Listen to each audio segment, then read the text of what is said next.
I'm the political junkie. Madrid será la tumba del fascismo. There was a lot of aggressive, violent confidence in this city. If you were stood here during the Spanish Civil War between 1936 and 1939, you'd see this iconic banner, No pasarán, they shall not pass. The forces of the Spanish Republic held this city against the Nationalist rebel forces during the entirety of the Spanish Civil War. After the outbreak of the war, the Nationalists, the rebels, approached this city with lightning speed. Led by Francisco Franco, the Nationalists, thousands of them, engaged with the Republicans in the Parque del Oeste, just about a mile from where I'm standing. The Nationalists were so confident in victory that fascist radio prematurely and totally incorrectly announced that Franco had already entered the center of Madrid and conquered the Puerta del Sol on a white horse. But as it turns out, the siege of Madrid would last for over 2 years. I want to show you how that played out, using animations, some original footage I took here in Madrid, and of course, a cool book which I think you should read. But first, let's go a little bit deeper with this topic. This dynamic of the Republic holding out in the center of Spain against the Nationalist forces. This wasn't the situation from the very beginning. There was a scramble in July 1936. Once it was clear that a right-wing coalition was conducting a military coup against the elected government of the Republic, each Spanish city became a microcosm of the conflict. For example, in León and Malaga, the soldiers stationed there had to make the decision to join the rebellion or remain loyal to the Republic. This was of grave concern to the nationalist plotters of the coup, who toiled over the difficulties in taking strategic centers like Seville, Barcelona, and Madrid. After all, were the coup successful, there'd be no civil war for us to talk about. The struggle to win over cities was most poignant in Madrid, where the military takeover was botched, leading to an explosion of violence. July 18th, 1936. Inside the Cuartel de la Montaña, a barrack in West Madrid, a group of about 2,000 soldiers was making the decision to stick with the Republic or join the coup. But they lacked clear leadership. General Galarza, the coordinator of the plot in Madrid, had been taken into custody a week prior, and the Republican government cut the barracks' communication lines. The prevailing strategy inside was to wait, stall to see if rebel reinforcements would arrive from Carabanchel to the southwest. While they dithered, left-wing militias assembled outside. Angry at the insurrection, they eventually convinced the government to distribute them 65,000 arms. Though only 5,000 of these rifles had bolts, those surrounding the barrack knew that further ammunition lay inside. Added incentive to attack and end the standoff. This is the modern location of where the Montaña barracks once stood. The militias assembled on the streets behind me, the calles Ferraz and Ventura Rodriguez. Riflemen were placed on the rooftops above, while heavy artillery was brought in to the Republican loyalists through the Plaza de España across the street and up to San Vicente Hill to the south. But things got even more serious after 24 hours of inactivity. According to historian Hugh Thomas in his classic The Spanish Civil War, that night Dolores Ibarruri, La Pasionaria, made the first of many violent speeches on the radio, calling on workers, peasants, anti-fascists, and patriotic Spaniards not to permit the victory of the hangmen of Asturias. No pasarán, they shall not pass. During the night of the 19th and 20th of July, 50 churches in Madrid were set on fire. The working class parties, led by paramilitary units, of which the communist militia was the most important, gained effective control of the streets. On the 20th of July, a crowd even larger than that which had gathered the previous day assembled in the Plaza de España. All shouted death to fascism and all to the aid of the Republic with exultant monotony. The lance of Don Quixote, whose statue stands in the center of the square, was enthusiastically interpreted as pointing to the Montaña barracks. 5 hours of bombardment of that fortress followed. Loudspeakers encouraged counter-rebellion among the soldiers inside the barracks. The decision to stay loyal to the Republic or to rebel was massive. For the soldiers inside, choosing the right side was a matter of life and death. For Spain, had the rebels taken control of Madrid from the beginning, there may not have been a wider conflict. I actually used to live right down the street for 2 years, and I had no idea that anything happened here. When you find out what did occur, you'll understand why the government has placed no clear markings or historical information in this beautiful park. It might now be pertinent to ask, what were these two sides between which the soldiers were choosing? The Spanish elections of 1936 were close, really close. The areas in the center there represent the electoral successes of the National Front, a coalition of parties with conservative Catholics at its core, but bolstered by monarchists, industrialists, and landowners. They heavily implied a return to autocracy, regularly borrowing imagery and slogans from European fascists. This menacing poster from CEDA, the main Nationalist Front party, stared down at people from the Puerta del Sol, the plaza in the center of Madrid. It featured the disembodied head of their candidate Gil Robles, proclaiming, "Dadme la mayoría absoluta y os daré una España grande." Give me the absolute majority and I will give you a great Spain. It might remind you of a couple National Socialist posters from 1932. If this one featuring Hitler's floating head seems like a weak comparison, check out this strongman slogan from another. Gib auch du deine Stimme dem Manne der Kraft. Give your vote to the man of strength. This theme of I'm a powerful guy and only I can fix your problems, there was no subtlety here, which is why the other side's campaign posters decried the false promises of what they called the Vatican fascists. So the right-wing coalition was victorious in these areas. Winning along the outside of the map and in the dead center around Madrid was the Popular Front, an amalgamation of left-wing parties. If the Nationalist Front was influenced by fascists in Berlin and Rome, the Popular Front was the dramatic opposite. The name itself, Popular Front, derived at the 7th Conference of the Comintern, aka the organization pushing for world communism and one giant Soviet republic. So, on a practical level, this meant that the Spanish Popular Front in 1936 was a combination of socialist parties, world communists, and independent leftists. It even garnered tacit support from various anarchist parties. It would be hard to find a starker contrast between left and right in any electoral contest ever. That's why after the left-wing Popular Front narrowly won the 1936 election and formed a Republican government, plans were immediately made on the right-wing nationalist side to overthrow the Congress of Deputies in a military coup. With that in mind, let's get back to the Montaña Barrack in July 36. The left and the right electoral fronts were now military operations. The 2,000 soldiers were choosing between these two sides. The democratically elected coalition of left-wingers, whose militias were now lined up on the street outside, or many of their own military leaders, right-wing, despising the new government, promising a return to the way things were, and who importantly were nowhere in sight, isolated in other parts of the country. Unable to make a clear choice, some inside took a third option. For the moment, surrender to the immediate threat, the militias directly outside. A white flag was draped from a barrack window, signifying the intent to surrender. Republican loyalists approached the barracks to accept, but surprisingly, were then shot at from the fortress. It seems some inside the barracks weren't in agreement with giving up.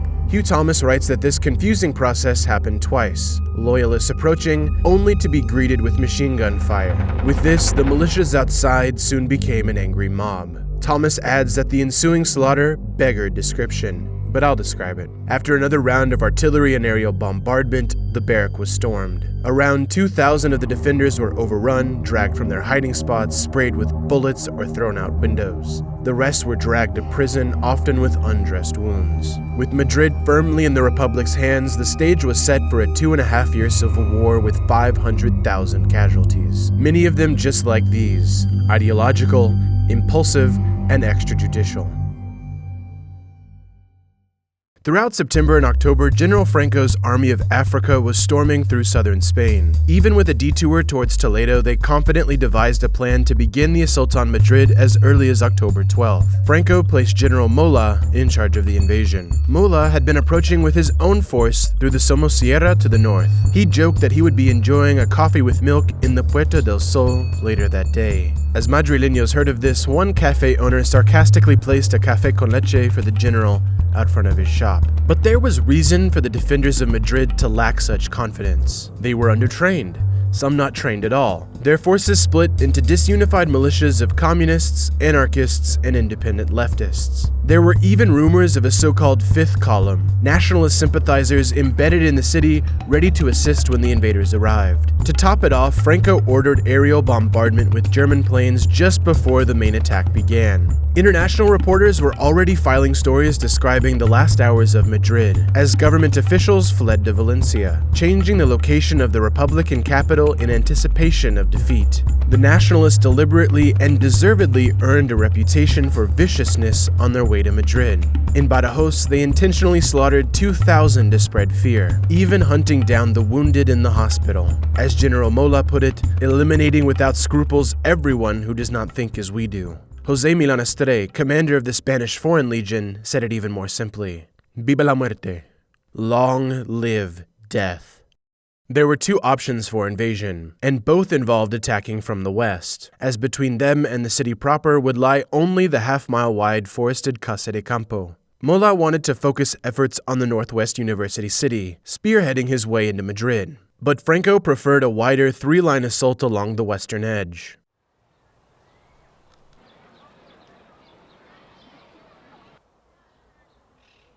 In chapter 17 of his book, The Battle for Spain, Antony Beevor describes well the feeling in Madrid at this moment.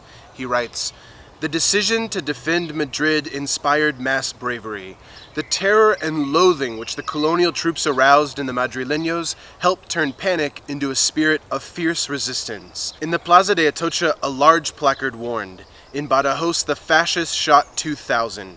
If Madrid falls, they will shoot half the city.'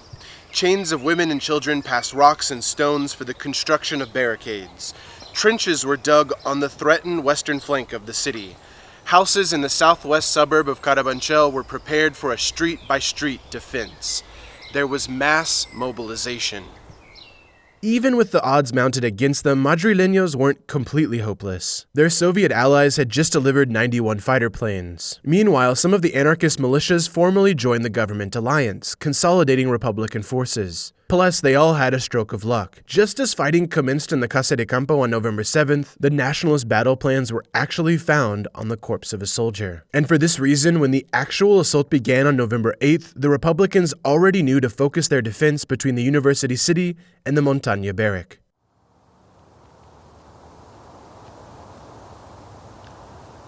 The nationalists took this hill, Carabitas, the highest point in Casa de Campo with a view over the city. From here, they could take aim at the main artery of Madrid, especially the prized targets along the Gran Via. Some were military, like the Telefonica building where Republican generals oversaw the battle, but others were for pure terror. One of the standards of the nationalists was to fire potshots at the Capitol Cinema just as moviegoers were leaving the evening screenings. As Dave Matheson says in Frontline Madrid, between November 8th and 15th, the two sides slogged it out through the Casa de Campo. The western front of Madrid, this behind me, was heavily defended by around 25,000 men and women. They were mainly civilian members of militias mixed with professional soldiers. Volunteers also arrived from outside Madrid. Apart from the volunteers of the International Brigades, 3,000 anarchist militiamen arrived from the Catalonian front, and their presence too boosted morale in the city. Just below me, between where this killing field ends and the city proper begins, lies the Manzanares River, the saving grace of Madrid. Matheson says around 25,000. From cross-referencing other sources, I came up with 28. Whatever the exact count, Republicans focused their forces along this shallow river. The remaining 12,000 were kept at Carabanchel in case of another nationalist buildup. These defenders collided with the 20,000 nationalists sent into the Casa de Campo with an explicit mission to cross the Manzanares. Now, when historians say that the Republican forces were undertrained, that the combat experienced regulares used by the nationalists were far better prepared, it's hard to imagine how big that training gap really was. Lots of Republicans were in Madrid simply to escape other conquered areas of Spain, now forced to defend their refuge. Hugh Thomas writes that they carried out their orders almost to the letter not to retreat an inch. Pumped up on radio propaganda that Madrid was the universal frontier that separates liberty and slavery. It is here that two incompatible civilizations undertake their great struggle. But Beevor adds that probably less than half of the Republicans had been involved in earlier fighting, and had only learned how to operate the bolt and aim of a rifle the evening before. A bit more humorous was George Orwell's training with the POM militia in Catalonia, which he describes thusly. In my villainous Spanish, ¿Cuándo vamos a aprender ametralladora? The answer was always a harassed smile and a promise that there should be machine gun training mañana. Needless to say, mañana never came. With ravenous motivation and little training, Republicans were basically holding the line by throwing humans at it, a tactic noted and later used by the Soviets in World War II. And so, despite the Nationalists' superior training and backup from German fighter planes, the Republicans managed to hold the line on the 8th of November. That night, 2,000 volunteers of the 11th International Brigade arrived at the Atocha train station, marched up Gran Via, and were sent straight into an offensive that began the next day, a hard-fought counterattack against Nationalist gains, especially a troubling advance across the river as far as the intersection of Marqués de Urquillo and Paseo de Pinto Rosales. Like many of the other Republican troops, these Communist International volunteers from countries like Ireland, France, Germany, Canada, and the United Kingdom were ideological and undertrained. Nonetheless, their startling sacrifice of life helped the Republicans push the line back across the Manzanares. Estimates say they lost a third of their force on the 9th alone. Sensing that the main front was becoming inflexible, Nationalists began an offensive south at Carabanchel, a tactic Franco had wanted to avoid. The urban-dwelling Republicans now had tactical advantage in the tight residential neighborhoods they knew so well, while the artillery punished the Nationalists from the Telefonica. Despite their success in holding the line, some among the Republicans were still paranoid of losing the model prison and the Nationalist prisoners it contained. Like with the Montagne barrack, killing became the solution. 1,000 of the prisoners were transported to the Jarama Valley and machine-gunned to death. A final push came between the 15th and 22nd of November. With the support from fighter planes and artillery, around 6,000 Nationalist soldiers began an offensive to capture the Bridge de los Franceses and finally achieve a foothold on the opposite side of the Manzanares. Once across, the bloodiest days of the siege ensued inside the university city. The Republicans panicked about rebels in the city proper, and the Nationalists, now desperate to make their tiny incursion into something more advantageous, commenced a bottleneck of violence in this northwest corner of the city. The machine gun posts can still be found in the area where the battle took place, and the campus still preserves bullet holes on the Faculty of Medicine. The clinical hospital became a particular hotspot along with the Faculty of Philosophy and Letters. Later that day, a small group of Nationalist soldiers fought their way onto the Calle Princesa, causing panic as they drove towards the Plaza de España. The impression was that the city was finally falling. I like how Thomas described the whole scene as a macabre confusion, a babble of tongues with a frequent multilingual singing of the Internazionale, the multinational invaders and defenders throwing orders and insults at each other in the muddy, smoky battlefield. The fighting was street for street, building for building, and room for room. And in the meantime, General Mola's coffee was getting colder and colder in the city center. The battle for Madrid dwindled as 1936 came to a close. Neither side could make a decisive blow to the other, and the lines remained mostly as they were. The Nationalists had their foothold across the river, but this uphill position was exposed on three sides to Republican attack. Rather than throw more of his best soldiers at the problem, Franco decided on a new tactic. If he couldn't enjoy success with a traditional invasion force, he'd try a bombing campaign. As Franco admitted, he'd prefer to destroy Madrid rather than leave it to the Marxists. Employing the aid of German and Italian planes, valuable targets like the Puerta del Sol, Bellas Artes, and the Biblioteca Nacional were bombarded. But the people of Madrid, like Londoners 3 years later, weren't destroyed by German bombs. Rather, they became more resilient to defend their city. But unfortunately for them, fate was moved out of their hands. After a couple failed attempts to approach Madrid by alternative means, Franco opted to focus on other parts of Spain, to return when his position was improved. Whittling down the Republic was no short process. It took 2 full years, but by February of 1939, the map of Spain appeared like this, with even Barcelona having fallen. Catalonia was in Nationalist hands, supplies over the French Pyrenees a quaint fantasy, and Republican Prime Minister Negrin was determined that the war must be brought to an end. Madrid's 2-year siege had left it without medical supplies, heating, and only food for about 3 months more. Within the city, propaganda continued to project false optimism, even as rebel troops re-entered the Casa de Campo on March 10, 1939. On the 27th, the Republican line cratered throughout Spain, and on the 28th, the Nationalists walked unresisted into the Madrid city center. From the start of the coup, through invasion, bombing, and even starvation, Madrid held out in the center of Spain until the very last, until no pasarán became han pasado. I mentioned at the start of this video the aggressive confidence in Madrid. Slogans like "Madrid will be the tomb of fascism" were found all over the city. But as it turns out, Madrid was the tomb, not of fascism, but of the Spanish Republic.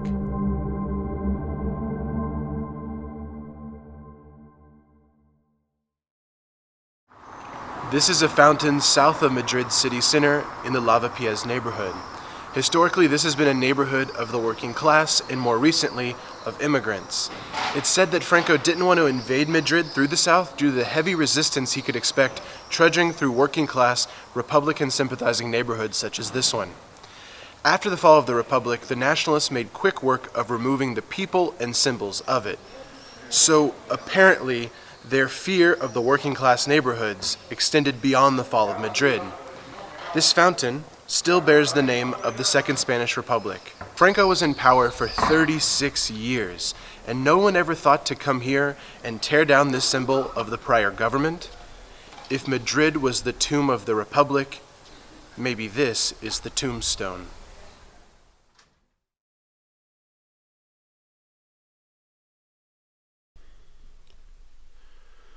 I'm recording this inside my B&B because I'm way under the weather and it's windy.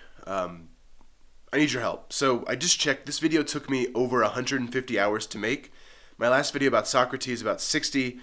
That's why I need you to hit the notification bell next to the subscribe button. The YouTube algorithm wants me to be rushing out projects faster and faster, and I'm really dedicated to deeply researched political and historical explorations that, yeah, they might take more than a couple days to produce, more than a week. I want to keep it that way. So I'm going to ask you to hit the notification bell so that you're notified of every political and historical exploration that I make. That's a tongue twister. So that you're notified of them as soon as they're out. I really appreciate it, and I'll see you next week for a special announcement. Bye, guys.